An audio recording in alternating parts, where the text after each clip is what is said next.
Hi, everyone. Welcome back to the Living on Lemonade podcast. As always, I'm your host, Lauren. Today, I thought I would give a little update with what's been going on in case anyone cares. And we'll talk about priorities and stuff. Now, I did miss last week, which my apologies. But with the topic of priorities, I decided not to be hard on myself and to take a break for the week. My middle sister was visiting from out west. She comes home for about a week or 10 days-ish, twice a year. And when she's home, I always make sure that I prioritize her and optimize our time together. I take time off work, kind of move things in my schedule if I need to and spend as much time as possible with her. So with that, because I hadn't been I wasn't organized prior to that to have a an episode scheduled, like pre-scheduled. I just had a brain fart there. It just didn't happen. We were running around. She spends most of the time at my mom's, spending time with our granny, who's going to be 101 at the end of June.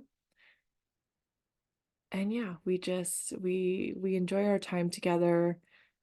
And I really had to prioritize that time because when I look back, let me look at my calendars always help me. I'm just looking at my calendar.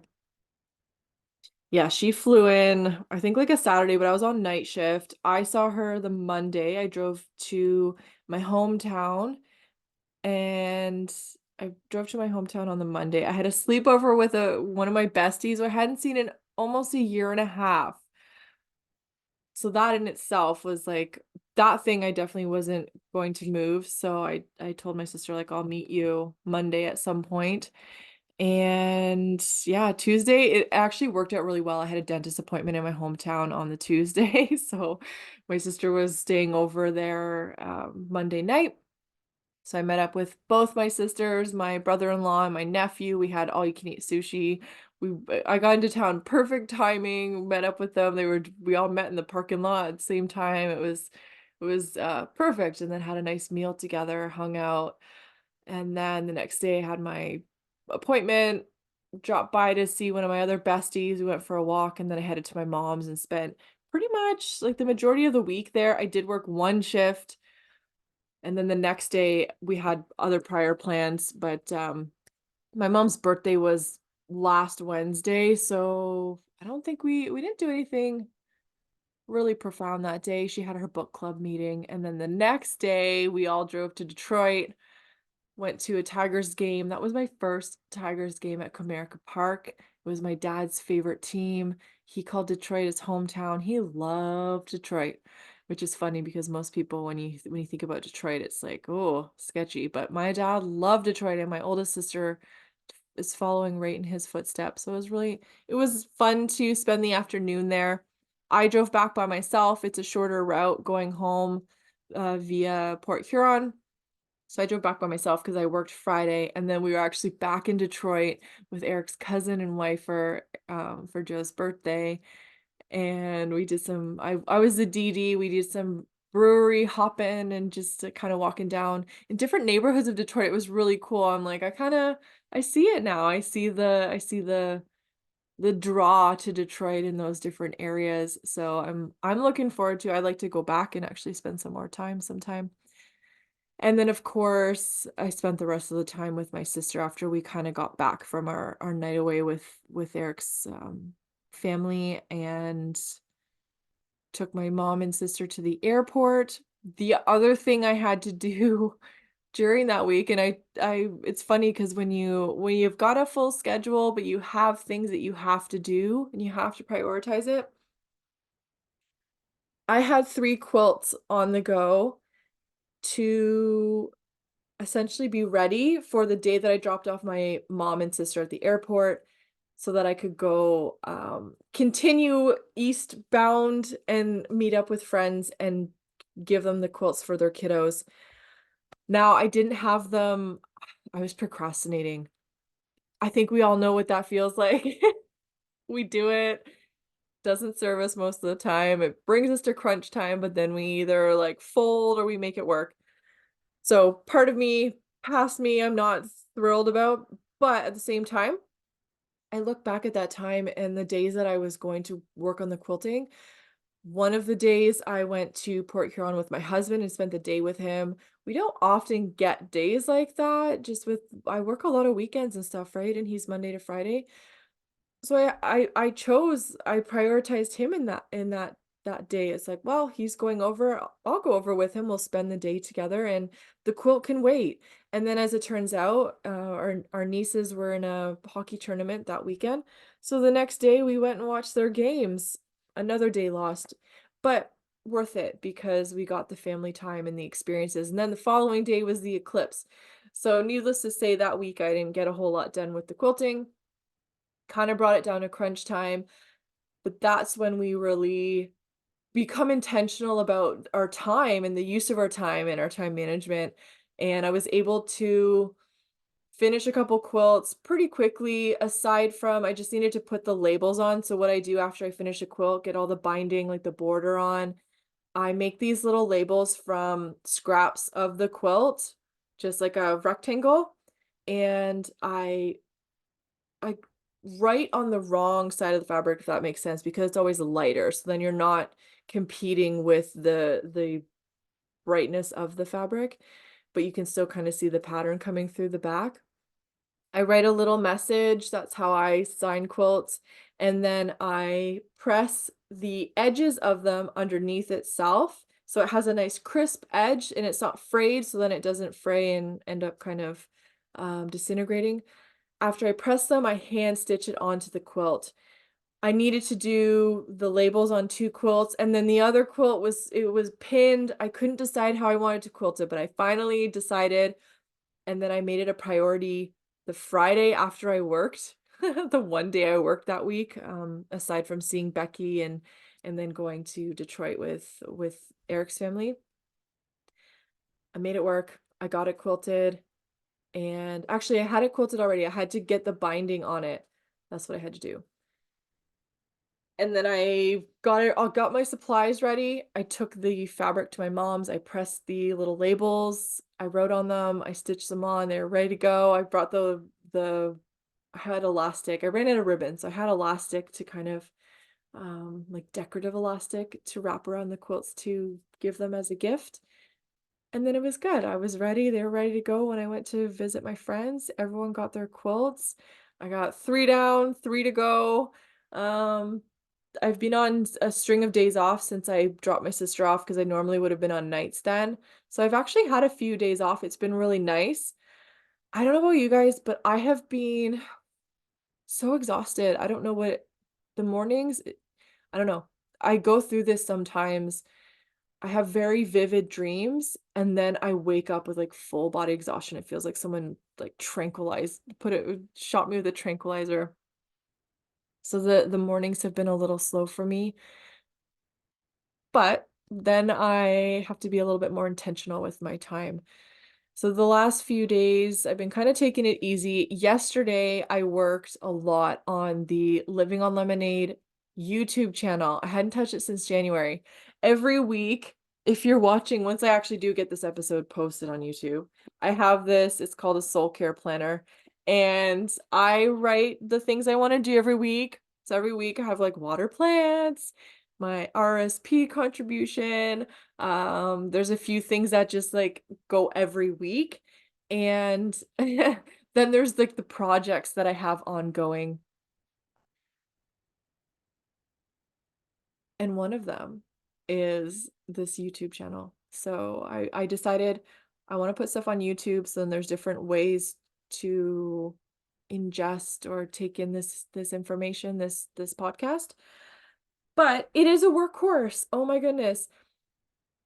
Making this podcast, the audio is super easy because I keep it simple. I do have again, if you're looking at the video, I do have a mic.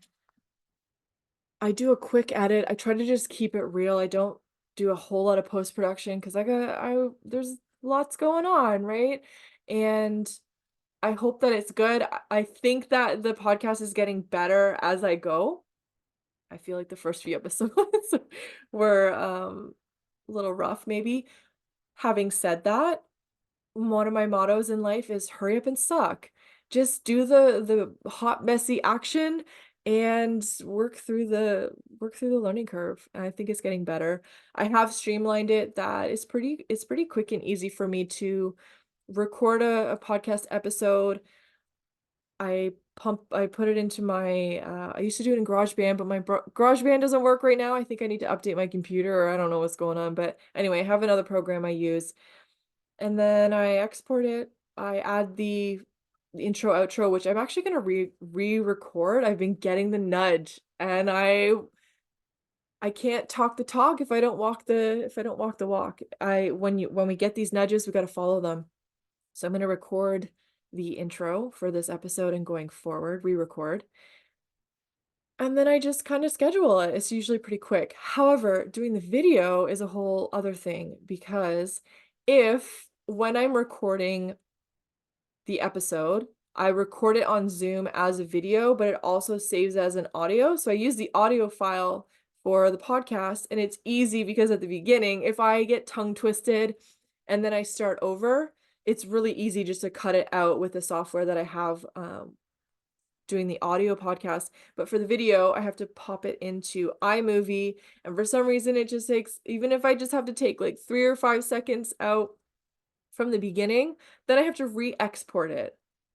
Unless there's another way to like somehow save with the edit. I don't know. Anyway, actually, I should try that. Otherwise, it takes forever to export. And then I have to upload it onto YouTube and go through the thing. I was able to do 12 episodes yesterday. One of the ways that it made it faster for me was a bunch of them were master classes to get kind of caught up. And those ones I just know I just pop them in, so they're good. The other ones I have to like take a boo at because I don't remember if I messed up at the beginning and had to just like redo it. So it's been a bit of a workhorse. This is the 57th podcast episode. So it's a process. And there's definitely a past version of me that would have been really hard on myself for continuously putting the same thing every week and not touching it for many weeks. That being the YouTube channel. Excuse me, I have to excuse me. Oh, sneeze. I would have been oh my goodness. Excuse me. Sorry about that. I would have been really hard on myself for not doing the thing, right? I think it's the Virgo in me. I can be very like detail and just like wanting to a little bit of that perfectionism stuff. But what I've learned is it's so freeing, it's so liberating, and for me, it's so necessary to give myself grace and follow my energy above all. Now, yesterday I had plans to work on some sewing projects. I thought, hey, I've just done three, just one second, I gotta blow my nose. Okay, where was I going with that? I put a lot of pressure on myself to like get through the to-do list and kind of like made myself wrong or shame myself if I didn't get through it. Now, this week, like I was saying, yesterday I was gonna do some quilting. I've been on a roll. I got those three kind of pumped out. Mind you, I I put my I procrastinated as I said, so I did put the pressure on myself, but I got them done and I enjoyed it. And I have three more to make. And so I thought, well, I'll work on some quilting. And when I kind of got up and moving, had a shower, did the things, got settled in, did some journaling, pulled my oracle card for the day. I was just feeling kind of low energy. I am a little bit today too. And I thought, I don't really feel like sewing. What do I feel like? I also have some housework to do. Didn't really feel like doing housework.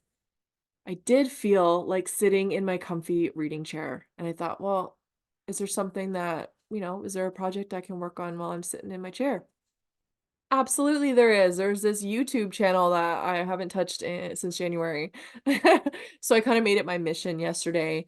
And after dinner, I went for a walk for an hour, chatted with a girlfriend on the phone. We ended up chatting for ages, but I was able to kind of work on the YouTube um, stuff while we were chatting a little bit. And so I got 12 episodes uploaded, which is awesome. That is I had 12 already, so I just doubled it, so we're at 24.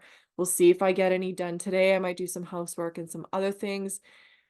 Just knowing that I have to pivot and depending on my energy, I've really learned that I don't need to be so hard on myself. That's a belief. That's a way, like a past pattern that I get to choose if it continues to serve me or not. And I've decided it doesn't. So depending on where I am on my like feminine cycle, literally hormones are changing week to week, right? And I have a tracker, so I'm able to see when I'm getting into different phases and understanding, knowing what my hormone levels are going to be, which ones are dropping off, when is my more energetic time, and starting to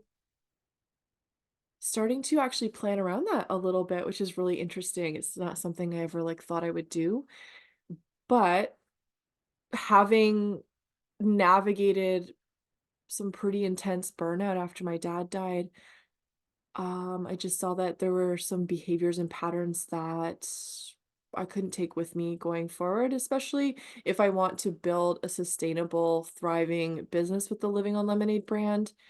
Things had to change, and giving myself more grace and following my energy a little bit closer was something I needed to do. There are obviously those times, like last week when I was in crunch time to get the quilts done because I had made plans with friends, and because they live a couple hours away, I was like, I gotta get these quilts done and bring them. That was an instance where I kind of, yeah, had to push myself. Maybe didn't feel fully like doing it, wasn't totally in the mood or the energy, but it's like I gotta get it done. So there's the times you have to have the discernment to know when you just gotta like push through something for a short term. This should never be, in my opinion, long term, right? Because we bring ourselves to burnout. I've been there. That's why I can say it, or that's why I do say it. But a little bit of pushing yourself through whatever you need to get done to get it done, get the deadline. That's that you stress. That's actually the good stress when you're on a deadline and you're a little bit stressed out, but it's actually like this it when you use it in the right ways, it will actually make you more productive and get you through what you need to finish. And today's kind of one of those days too. I'm feeling a little bit more energetic now. So you know what? I'm gonna clean the bathroom and do a little bit of housework, and also do the more comfy recording podcast stuff. And I'm actually going to pre-schedule. I think I'll record 2, maybe 3 episodes today and pre-schedule them because the next few weeks are gonna be a little bit busy with my schedule, and it'll be harder to make that time. So I'm also looking ahead all the time of like, okay, how can I make things a little bit easier for myself for the future?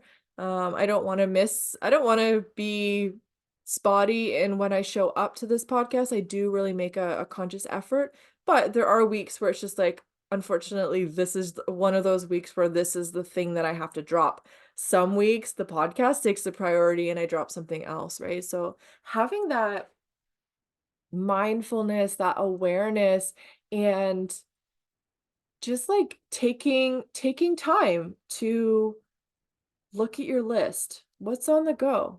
What like is an absolute must? And if you're having if things feel really overwhelming, what can you put on the back burner a little bit, or just what's the word? Do it later, right? Drop it for now, but maybe you can do it tomorrow or in a couple days. What are like the absolute must-dos? What can you save for later? Keep putting on your keep putting in your planner every week and it's fine. You'll get to it eventually. And be Is there something you can delegate? Are there things that you can delegate? I think that we put a lot of pressure on ourselves to like go do all the things. And for what? I really had to take a look at that because I used to do that all the time. My mom will say it. Anyone who's close to me would say, like, you put a lot of pressure on yourself. You don't have to do all the things. It's been a very freeing and liberating experience to come into that awareness. Now, they've been saying it to me for years, but sometimes we have to learn these things for ourselves. So we come into this time where we're forced to take a halt on things and start to look back and reevaluate and go, this isn't sustainable for me anymore. And the version of myself that's moving forward and the goals that I have, the not all of the patterns of behavior can come with me because they're not going to serve where I want to go next. And that's like part of the identity shift when we have them. It's beautiful. It's beautiful when we can look at it that way. We can let go what no longer serves us, not put any shame to it. It's just like it brought us to where we are now, but it's not going to help me in my journey forward. So I need to leave it behind, just accept it and release it. And that's where I'm at. I'm able to pivot better than I used to. I'm able to prioritize and I honor my body, I honor my energy, my mood a lot more. If it takes me a little bit longer to do something or it waits a week, that's okay now. And it wouldn't have been before. Absolutely not. I would have hustled myself through it every single time when I look back and go, I didn't have to do that. It wasn't absolutely necessary. So having the discernment between the two. All right, I think I'm going to leave it at that.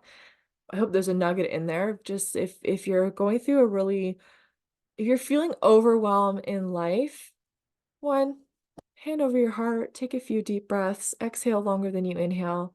Bring yourself back into your body, back into the moment, back into your experience and ask yourself, like, what's going on? Why am I so overwhelmed?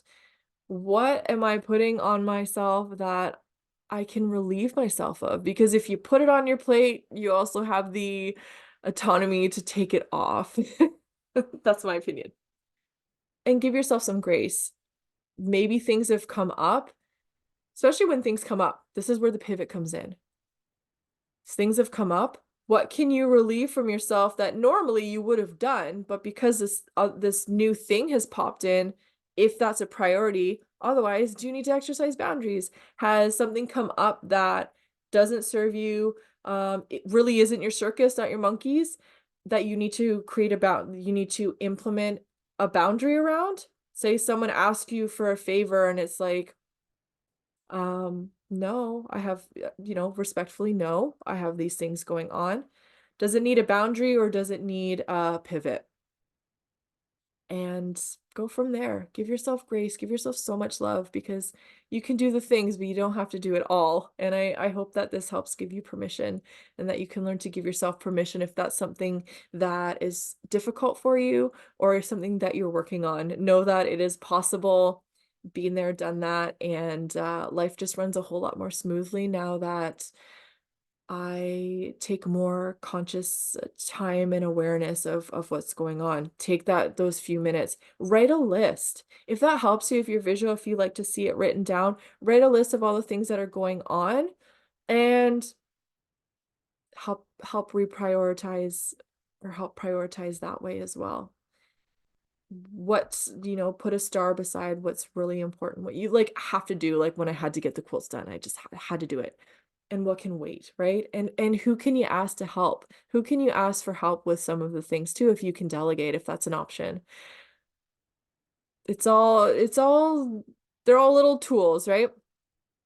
I'd be happy to hear from you if you have feedback on this episode or any of the other episodes. I love the back and forth. I love having conversations. I love having that feeling of community. Come on into the Living on Lemonade Facebook group. I'll drop it. It's always in the show notes. I am starting to build that group more. I have been spending more intentional time. I've been getting the nudges to spend more time creating content. Our next our next monthly class is Monday. Or it'll be tonight, the day that this airs, 8 p.m. Eastern time inside the Living on Lemonade podcast, or sorry, Living on Lemonade group. It will end up as a podcast episode down the road. And it's going to be on authenticity. It's going to be a good one. My teaching style has changed. I don't know. I went through like an identity shed, like some stuff happened, and a door burst open for me. Things are different. I'm embracing my intuitive abilities and my nudges, and I'm just doing things differently. So the teaching, like the classes I've been delivering lately have felt extra potent because I'm taking a different approach, and it feels very authentic. It feels very organic, and I'm very excited to talk about authenticity. Feel free to pop in, join us. After that, I will be looking at my calendar, scheduling May. We will be away for a week, so that's why I have to schedule some stuff ahead of time. And yeah, it's going to be a good one. I've got a program in the works. That's one of the things I need to like sit down, journal it out. I've been thinking about like quitting behind my own back, but I want to deliver this program if people sign up. I'm really excited. It's going to be for network marketers or entrepreneurs in general. If you're an entrepreneur, this is going to be a program and classes, topics that are not mainstream, but they have been essential to how I show up in my own entrepreneurial journeys, how I show up in my life, because when we apply these mindsets, these tools in our life, it directly translates to our business.